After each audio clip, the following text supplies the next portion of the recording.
कामयार अस्पताल के आईसीयू में जिंदगी और मौत की जंग लड़ रहा होता है, जहां हर गुजरता लम्हा उसके खानदान के लिए कयामत बनकर टूट रहा है। इधर सुहेल साहब अस्पताल में गुस्से से अपनी बीवी पर गरज रहे हैं। तुम्हारी लापरवाही ने मेरे बेटे को इस हाल तक पहुंचाया है।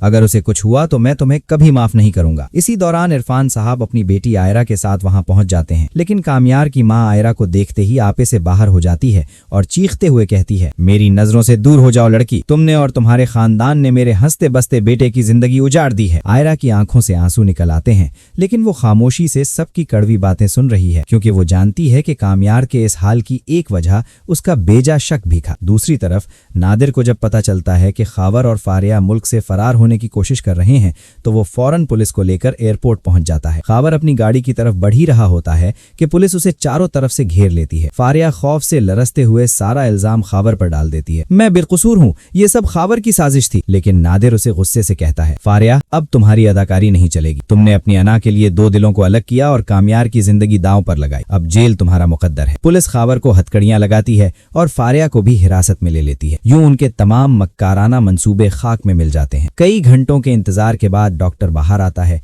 और खुशखबरी सुनाता है कि कामयार खतरे से बाहर है, लेकिन उसे मुकम्मल आराम की जरूरत है। ये सुनकर आयरा खुश हो जाती है। सुहेल साहब इरफान साहब से अपनी साबिका बदतमीजी की माफी मांगते हैं, जिस पर इरफान साहब जवाब देते हैं, सुहेल साहब, बच्चों की खुशी से बढ़कर कुछ नहीं, हमें अपनी अना को पीछे छोड़ देना चाहिए। जब कामयार को होश आता है तो वो सबसे पहले आयरा का नाम लेता है। सुहेल साहब आयरा को कामयार के पास ले जाते हैं। कामयार धीरे से आयरा का हाथ थाम कर कहता है, आयरा, मैंने कहा था ना कि तुम ही मेरी जिंदगी हो, मैं तुम्हें खोकर जी नहीं सकता। आयरा रोते हुए मुस्कुराती है और जवाब देती है, अब हम कभी अलग नहीं होंगे कामयार, ये मेरा वादा है। सुहेल साहब और इरफान साहब एक दूसरे को गले लगाकर पुरानी तलखियां भुला देते हैं और दोनों खानदान कामयार और आयरा की शादी के लिए राजी हो जाते हैं। नादिर अपनी बहन की खुशी पर निहाल है, जबकि खावर और फारिया जेल की सलाखों के पीछे अपने किए पर पछता रहे हैं। कामयार आयरा की तरफ देखकर फख्र से कहता है, मेरी जिंदगी अब मुकम्मल हुई है, क्योंकि मेरी जिंदगी में तुम हो। यूं नफरतों का खात्मा होता है और सच्ची मोहब्बत की जीत होती है और पूरा खानदान एक बार फिर